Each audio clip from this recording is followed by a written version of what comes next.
গাউসে পাকের বয়স হবে মাত্র 7 থেকে 8 বছর। কত বছর খেয়াল করেন আপনারা আমার সঙ্গে, মাত্র 7 থেকে 8 বছর বয়স হবে বন্ধু গাউসে পাকের।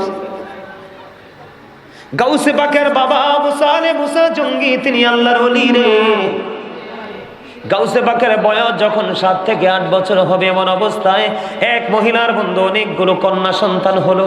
এবার গর্ভের মধ্যে তার কন্যা সন্তান, কি কন্যা সন্তান, এবার তার গর্ভের মধ্যে কন্যা সন্তান। স্বামী বলে দিয়েছে সবগুলো কন্যা সন্তান তুমি প্রসব করেছো, এটাও যদি তোমার কন্যা সন্তান হয় তাহলে এবার আমি তোমাকে আমার বউ হিসাবে রাখবো না। কি করে দেব? ছেড়ে দেব বা তালাক দিয়ে দেব। গাউসে পাক বাড়ির আঙ্গিনায় রাস্তার পাশে বসে বসে বন্ধু বোঝেনি তো আল্লাহর ওলি ধ্যান করতেছেন, খেয়াল করতেছেন, অন্যমনস্ক হয়ে আছেন। গাউসে পাক দেখেছে ওই মহিলা অনেক ফল ফ্রুট নিয়ে তার বাবার কাছে গেল।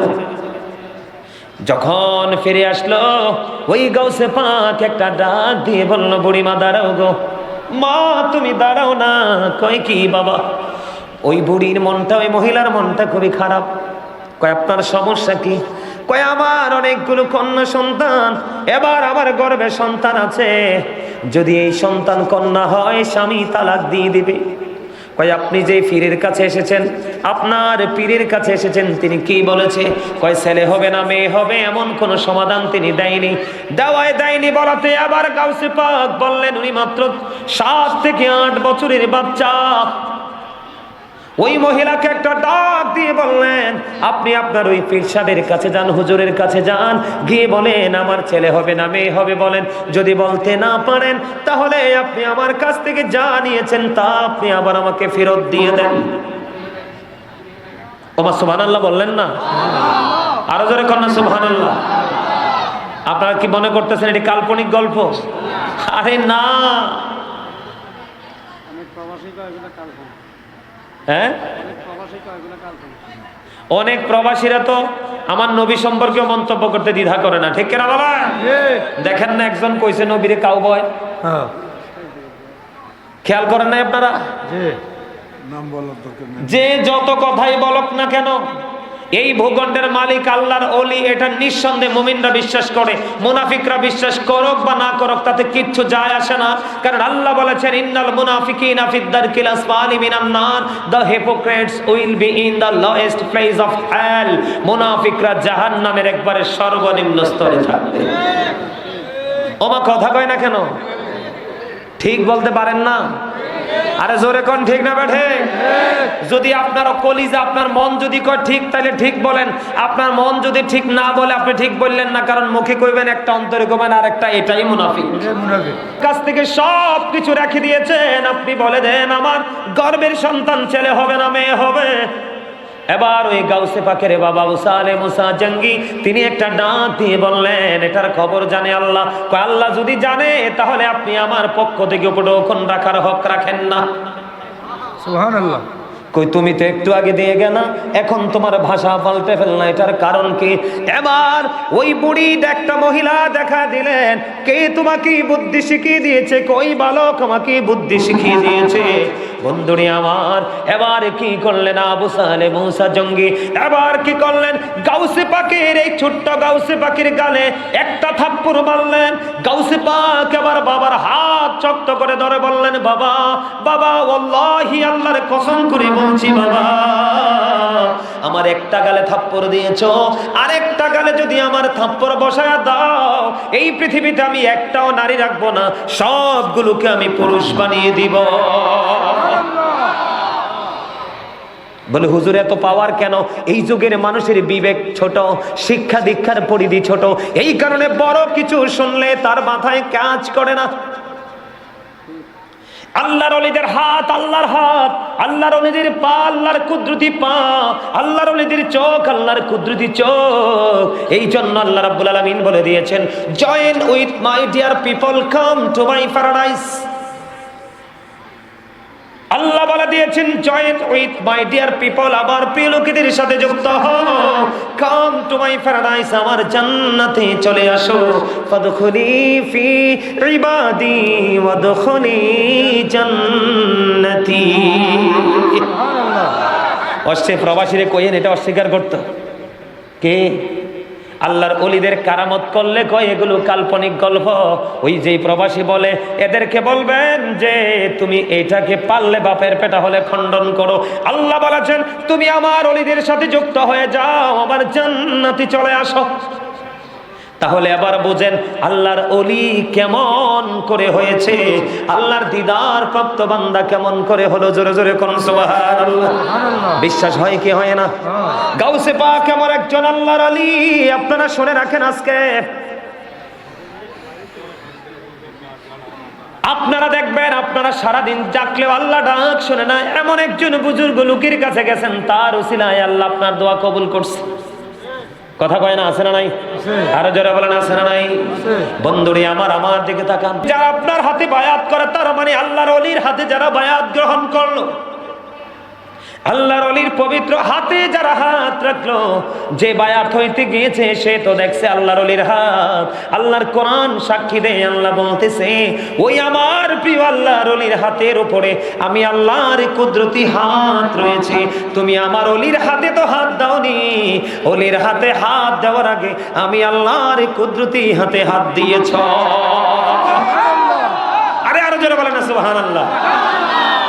কথা কি বুঝে আসে না আমার? আল্লাহ বলে আলা ইন্না আউলিয়া আল্লাহি লা খাউফুন আলাইহিম ওয়া লা হুম ইয়াহজানুন। আল্লাহ বলে behold, জেনে রাখো, verily thou friends of Allah have nothing to fear or to regret।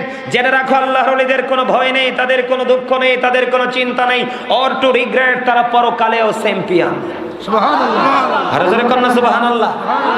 সেই ওলিদের সম্রাটকে আব্দুল কাদের জিলানী, বরফের আব্দুল কাদের জিলানী, আমরা গাউসে পাক হিসাবে যাকে চিনি, ঠিক কিনা বলেন? এটা আপনাদের বিশ্বাস হয়? কার কার বিশ্বাস হয় হাত তুলে দেখান। আল্লাহু আকবার, আরে তুমি নারায়ে তাকবীর, আল্লাহু আকবার, নারায়ে রিসালাত, ইয়া রাসূলুল্লাহ, নারায়ে গাউসিয়া, ইয়া গাউসুল্লাহ, পবিত্র ঈদে মিলাদুন নবী, জিন্দাবাদ জিন্দাবাদ। স্লোগানটা মজা হয় না? লবণ ছাড়া হইছে। ঠান্ডা শুধু এখানে একান্ত নয় বন্ধু, আমার কথা শোন। আল্লাহর ওলিদেরকে নিয়ে আল্লাহ রাব্বুল আলামিন আরো কত দলিল দিয়েছে। আল্লাহ জানে যুগে যুগে যুগে যুগে বেয়াদব প্রকাশিত হবে রে। ও বন্ধু, আল্লাহর নবীর দুশমন এবং ওলিদের দুশমন যুগে যুগে পৃথিবীতে আসবে রে। আল্লাহ রাব্বুল আলামিন জানে, এই জন্য আল্লাহ রাব্বুল আলামিন একবারে কোট করে করে পবিত্র কালামে হাকিসে পাক যেদিন এই পৃথিবীর বুকে কদম মোবারক বাড়িয়ে দিবে বন্ধু,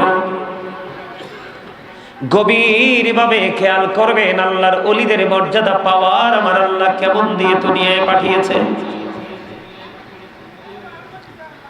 যেদিন বড় পীর আব্দুল কাদের জিলানী রাদিয়াল্লাহু তাআলা আনহু পৃথিবীর বুকে কদম মোবারক বাড়িয়ে দিবেন, সেই দিন ছিলেন বন্ধু শাবানের চাঁদের 29 তারিখ রাত। সেই রাত্রিতে আকাশের এমন অবস্থা ছিল, এমন অবস্থা ছিল সেই রাত্রিতে আকাশের গুড়ি গুড়ি বৃষ্টি এবং কালো মেঘাচ্ছন্ন, পুরো আকাশের রং কালো ছিল। আপনারা সবাই জানেন শবে বরাতের চাঁদের 29 রাত্রে বা 30 তারিখ রাত্রে রমজানের চাঁদ ওঠে। কথা বলে না কেন? ওঠে কি ওঠে না? আরো জোরে বলেন। ঠিক তেমনি শবে বরাতের চাঁদের 29 তারিখ রাত্রে বন্ধু বড় পীর আব্দুল কাদের জিলানী এই পৃথিবীর বুকে ধরা দামে কদম বাড়িয়ে দিলেন। কিন্তু 29 তারিখ চাঁদ উঠল কিনা, দিন বন্ধু রাত সন্ধ্যা পুরো ছিল ঘোর অন্ধকারময় পরিবেশ। গাউসে পাকের বাবা আবু সালেহ মুসা জঙ্গি, তিনিও ছিলেন একজন আল্লাহর ওলি রে, তিনিও ছিলেন একজন আল্লাহর ওলি। দিন চলে গেল বন্ধু, রাত্র ফুরিয়ে গেল। রাত্র শেষের দিকে গাউসে পাক পৃথিবীর বুকে কদম বাড়িয়ে দিলেন। সকাল ভোর যখন হলো রে, দেখবেন আমরা শাবান মাস, এই যে আসতেছে সামনে ফেব্রুয়ারি মাস, শাবান মাস, ঠিক কিনা বলেন? শাবান মাসের যেই কোনো দিন মাগরিবের পরে দেখবেন সব মুসলমান বাংলাদেশ থেকে পশ্চিম আকাশের দিকে নজর দিবে রমজানের চাঁদ উঠেছে কিনা। কথা বলেন না কেন? আরো জোরে বলেন। গাউসে পাক যেদিন পৃথিবীর বুকে জন্মগ্রহণ করলো, আসলো, রাতের বেলা চাঁদ কেউ দেখতে পায়নি, কেউ বন্ধু দেখতে পায়নি চাঁদ। সকাল ভোর যখন হলো, গাউসে পাক পৃথিবীতে এসছে, এখনো সেই সমাজ জামানার মানুষগুলো জানে না। সেই জামানায় মানুষগুলো জানে না আবু সালেহ মুসা জঙ্গির পবিত্র সন্তান আল্লাহর ওলি পৃথিবীতে এসেছে, যিনি অলি কুলের সম্রাট গাউসে সামদানি কুতুবে রব্বানি, ঠিক কিনা বলেন? বন্ধুরি আমার, সকাল যখন হলো বন্ধু, মানুষগুলো গাও আবু সালেহ মুসা জঙ্গির বাড়িতে বন্ধু কি করলেন? ভিড় জমাতে থাকলেন, ভিড় জমাতে থাকলেন। তিনি একজন আল্লাহর ওলি। গত রজনীতে আমরা চাঁদ দেখতে পাইনি, তিনি যদি বলে আজকে আমরা রোজা রাখবো, আর তিনি যদি না বলে আমরা কেউ রোজা রাখবো না। দৌড়ে চলে আসলেন মানুষ, এসে দেখে আবু সালেহ মুসা জঙ্গি বাড়ি নাই। মানুষগুলো বিচলিত হয়ে গেল, এখন কি করব, কি করব, কোন সলিউশন কার কাছ থেকে নেব? সকাল হয়ে গেল, সকাল বেলা যদি আমরা কোনো খাবার খেয়ে ফেলি তাহলে চাঁদ যদি উঠে থাকে রোজা তো ভেঙে যাবে, কারণ রমজান মাসে রোজা রাখা আমাদের জন্য ফরজ। আবু সালেহ মুসা জঙ্গিকে পায়েন উম্মুল খায়ের মা ফাতেমা, গাউসে পাকের মা, মাত্র ওই পৃথিবীতে বন্ধ কদমটা বাড়িয়ে দিলেন। এবার তিনি বললেন, আমার স্বামী বাড়ি নাই রে, তবে আমি আপনাদেরকে একটা ঘটনা আমি বলে দিব। এই গত রজনীতে কিছুক্ষণ আগে আমার একটা নুরানি সন্তান পৃথিবীতে এসেছে। ওই সন্তান ফজরের আজানের আগে আমার স্তন চেপে ধরে দুধ পান করেছে। মাত্র এসেছে কয়েক ঘন্টা আগে আমার এই পুত্র সন্তান, ফজরের আজানটার কিছুক্ষণ আগে আমার এই সন্তান আমার স্তন চেপে ধরে দুধ পান করলো। যখন বন্ধু ফজরের আজান হলো, ফজরের আজান হওয়ার পরে আমি মা আমার এই সন্তানকে আমার স্তন ডান দিক দিয়ে দেয়, সে বাম দিকে মুখটা ঘুরিয়ে নেয়, বাম দিক দিয়ে দেয়, সে ডান দিকে মুখটা ঘুরিয়ে নেয়।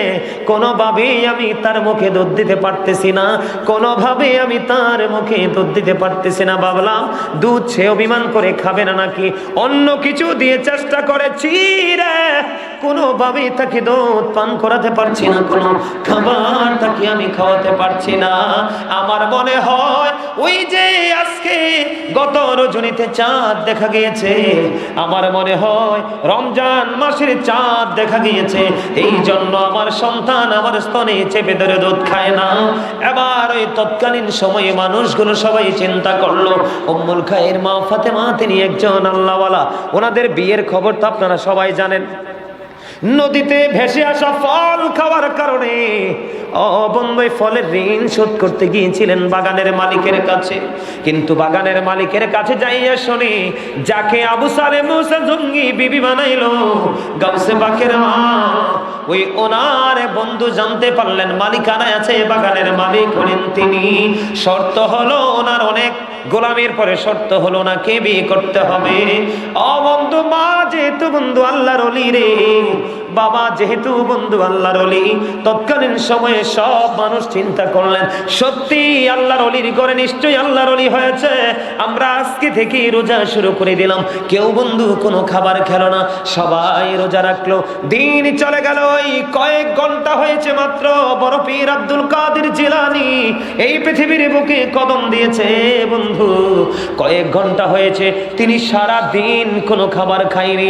যখন মাগরিবের নামাজের সময় হয়ে গেল, মাগরিবের নামাজের সময় হওয়ার সঙ্গে সঙ্গে এবার তিনি কি করলেন, মায়ের স্তন চেপে ধরে দুধ পান করলেন, তার মানে ইফতারি করলেন। সুবহানাল্লাহ, জোরে জোরে বলেন না সুবহানাল্লাহ, আরো জোরে বলেন না সুবহানাল্লাহ। তাহলে আল্লাহর ওলিদের মর্যাদা কম না বেশি? বিসমিল্লাহ শরীফ যে ব্যক্তি সঠিকভাবে পড়বে তার আমল নামায় 4টা নিয়ামত বরাদ্দ হবে। কয়টা? 4টি। এটা পাবেন হাসরের দিন। একটা মধুর নদী, একটা দুধের নদী, একটা শরবতের নদী, একটা পানির নদী। সুবহানাল্লাহ। যে মুমিন প্রত্যেকটা ভালো কাজের আগে বিসমিল্লাহ পড়বে তার জন্য 4টা নহর বরাদ্দ। কয়টা? 4টা। একটা মধুর, একটা দুধের, একটা শরবতের, একটা পানির। আপনার যেটা মন চায় সেটা খেতে পারবেন, তবে একবার পান করলে মিনিমাম 40 বছর আর তৃষ্ণা লাগবে না। আর যে আমল করতে পারেন নাই তার জন্য এমন উত্তপ্ত পানি বরাদ্দ, পাপি, যেটা মাথায় ঢালতে দেরি পেটের মধ্যে ঢুকবে, পেটের মধ্যে ঢুকতে দেরি 2 রানের মধ্যখান দিয়ে সব কিছু লিকুইড হয়ে বের হতে দেরি হবে। এবার বুঝেন নেগেটিভটা কত কত ভয়ঙ্কর, পজিটিভটা কত নিয়ামত। সুবহানাল্লাহ। সুবহানাল্লাহ বলেন। বিসমিল্লাহির রহমানির রহিম। বিসমিল্লাহির রহমানির রহিম। মাশাআল্লাহ। এমনি পড়বেন লগে লগে, আমলনামায় নেক ঢুকবো। একটা হরফে 10টা নাকি, আর রমজানে তো একটায় 700 পর্যন্ত যায়। সুবহানাল্লাহ বলেন না কেন? রমজান মাসে একটা মিলাদ পড়াবেন, 700 মিলাদের সওয়াব পাবেন। রমজান মাসে একটা কোরআন খতম দিবেন, 700 কোরআন খতমের সওয়াব পাবেন। সুবহানাল্লাহ। আল্লাহ এমন ভাবে কবুল করে নেক আমাদের সবাইকে। সকলে বলুন আমিন।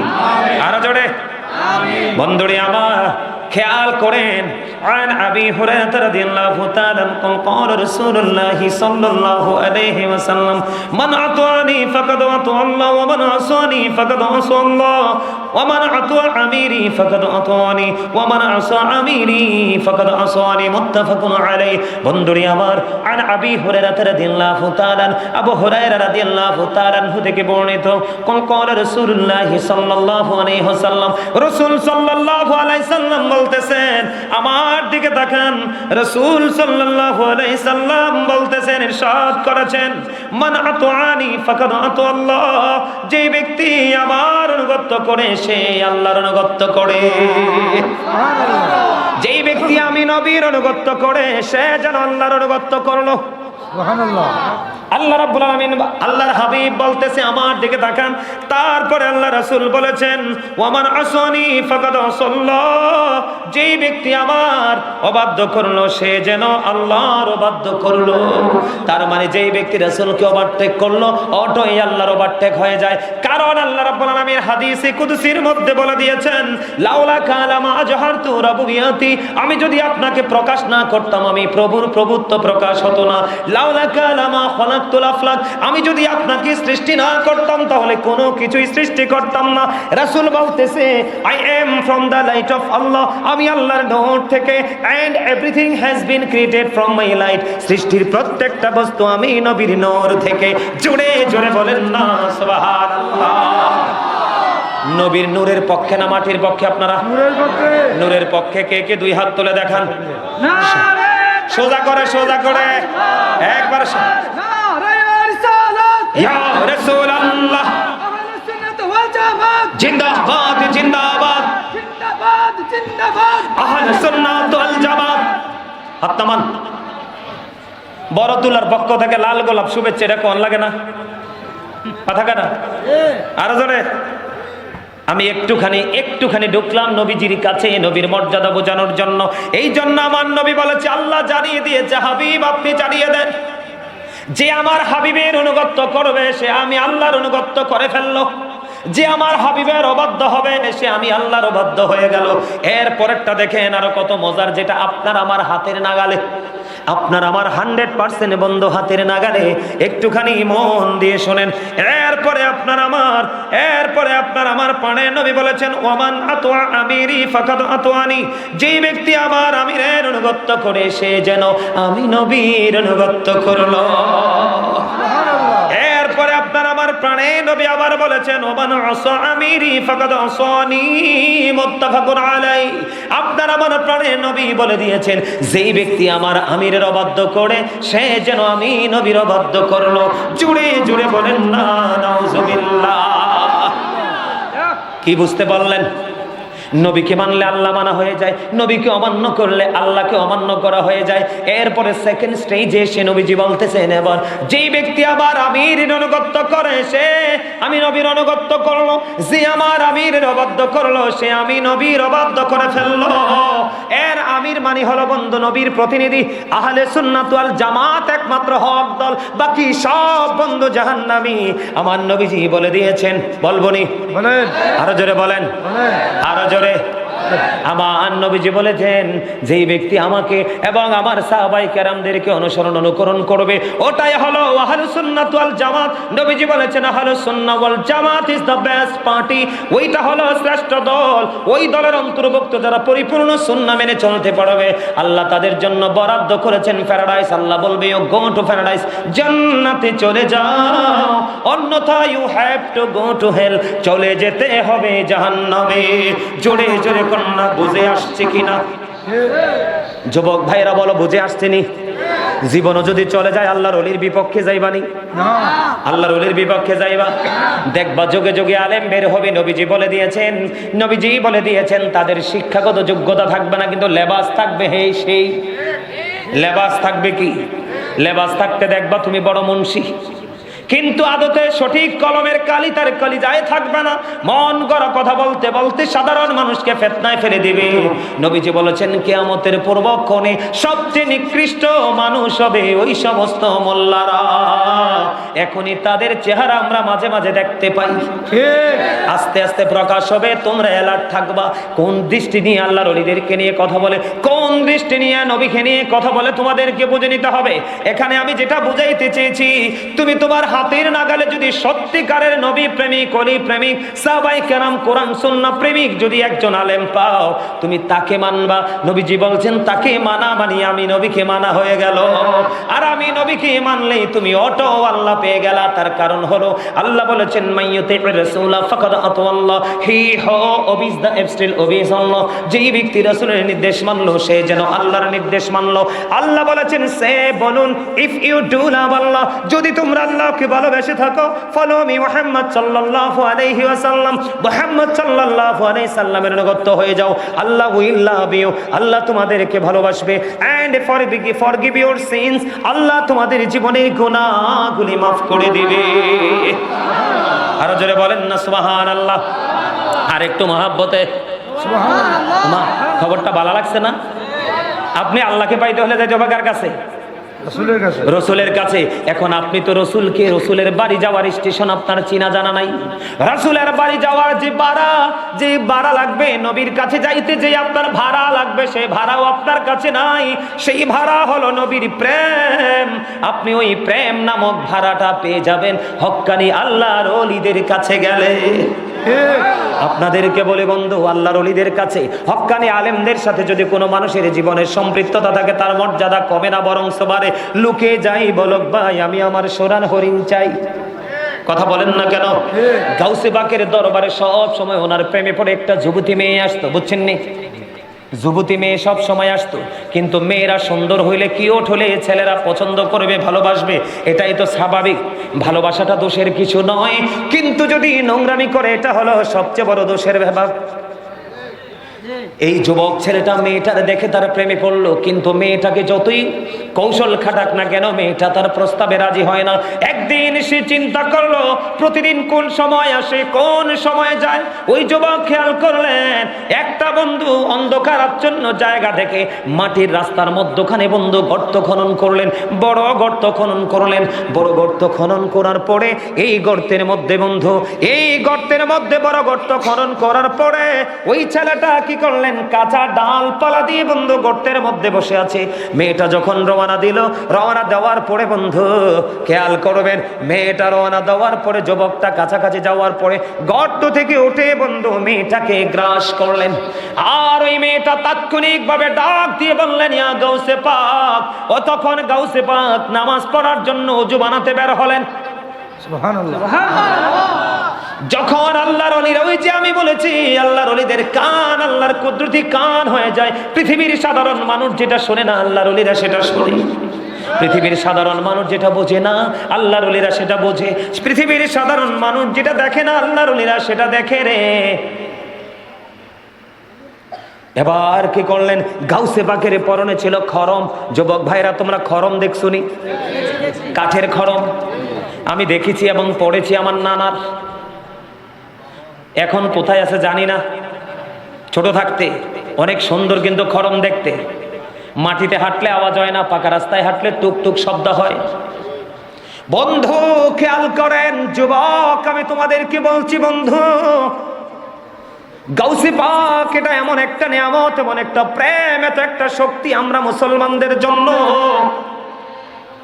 তিনি বের হলেন অজু করার সময়, ভেসে ভেসে আসলো ইয়া গাউসে পাক, ইয়া গাউসে পাক ডাকতেছে ওই মেয়েটা বিপদগ্রস্ত, তার ইজ্জত বাঁচানোর জন্য। বন্ধু তখন গাউসে পাক কি করলেন, ওনার পা থেকে একটা খরম হাতে নিয়ে বন্ধু যেই দিক থেকে আওয়াজটা আসলো সেই দিকে নিক্ষেপ করলো। বিদ্যুৎ গতিতে বন্ধু এই খরমটা চলে গেল ওই অসৎ উদ্দেশ্য হাসিল কারণেওয়ালা ওই যুবকের মাথায়। মেয়েটা বক্তব্য দিয়েছে, এবার এটা চলে গেল যুবকের মাথার মধ্যে। অতক্ষণ পর্যন্ত আঘাত করেছে যতক্ষণ না পর্যন্ত যুবকটা বেহুশ হয়ে মাটিতে না পড়েছে। মেয়েটার ইজ্জত নিতে পারেনি, গাউসে পাকের খরম তাকে আঘাত করতে শুরু করলো। করতে করতে ছেলেটা মাটির মধ্যে বন্ধ লুটিয়ে পড়লো। লুটিয়ে পড়তে পড়তে এবার মেয়েটা আর তার সামনের দিকে না যাইয়া গাউসে পাকের দরবারে ফিরে চলে আসলো। আইসা দেখে গাউসে পাক দাঁড়িয়ে আছে, তার একটা মাত্র পায়ে খরম, আর একটা নাই। এবার একটা ডাক দিয়ে বলল, হুজুর আমার এমন এমন অবস্থা, কোত্থেকে জানি একটা তীর এসে যুবকটাকে আঘাত করলো। এবার গাউসে পাক বলে, না না না, তুমি কি আমাকে ডেকেছিলে? এতক্ষণ আমি ডেকেছিলাম, আমাকে এক যুবক আক্রমণ করেছিল আমার ইজ্জত লুটে নেওয়ার জন্য। তখন আমি আপনাকে ডাক দিলাম, ডাক দেওয়ার সঙ্গে সঙ্গে দেখলাম আমার সামনে এইরকম অস্ত্র আসলো, যুবকটার মাথায় আঘাত করলো, যুবকটা মাটি দিয়ে ঢলে পড়লো। আমি আপনার দরবারে চলে আসলাম। গাউসে পাক চাইয়া দেখে, পাগল এটা তীর না, তীর না, চাইয়া দেখ আমার একটা খরম আর একটা নাই, ওইটা হলো আমার একটা খরম, পাঠাইছি তোর ইজ্জত বাঁচানোর জন্য।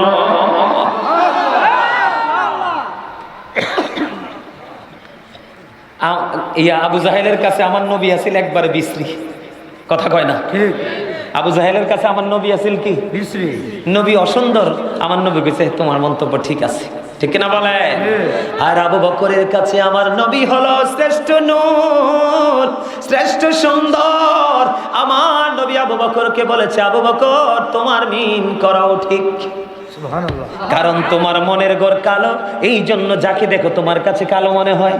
আর আবু বকরের মনের ঘর নূরের আলোয় ভরা। আমার নবীর দিকে তাকাইলে সে দেখে নূরে ভরপুর। আমার নবীর চেহারা পূর্ণিমার চাঁদ চাইতেও সুন্দর। আর জোরে কন্যা সুবহানাল্লাহ, আর জোরে কন। জাবের ইবনে সামুরা রাদিয়াল্লাহু তাআলা আনহু, আমার দিকে তাকান, এক্সাম্পল দেই। জাবের ইবনে সামুরা রাদিয়াল্লাহু তাআলা আনহু তিনি কি করলেন, লাল রঙের চাদর মুড়ি দিয়ে বন্ধু পূর্ণিমার রাত্রে কি করলেন, নবীজি শুয়ে রইলেন। এবার জাবের ইবনে সামুরা বন্ধু পূর্ণিমা রাতে একটা বার চায় চাঁদের দিকে, আর একটা বার চায় আমার নবীর নূরানি চেহারা মোবারকের দিকে। একটা বার চায় চাঁদের দিকে, একটা বার চায় আমার নবীর নূরানি চেহারা মোবারকের দিকে।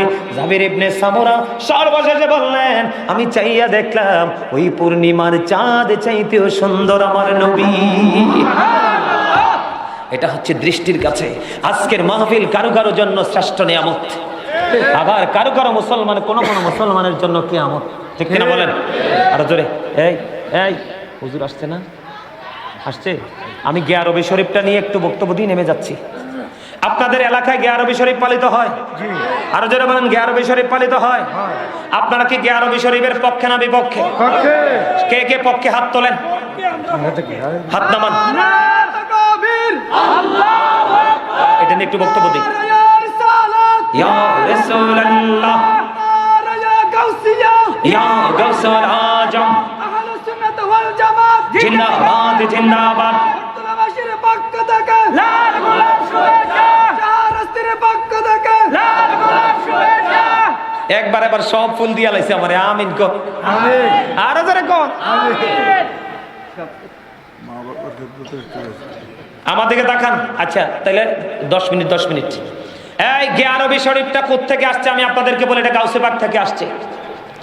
নবীজির আগমনকে ঘিরে, নবীজির বেলাদতকে ঘিরে, নবীজির শুভ আগমন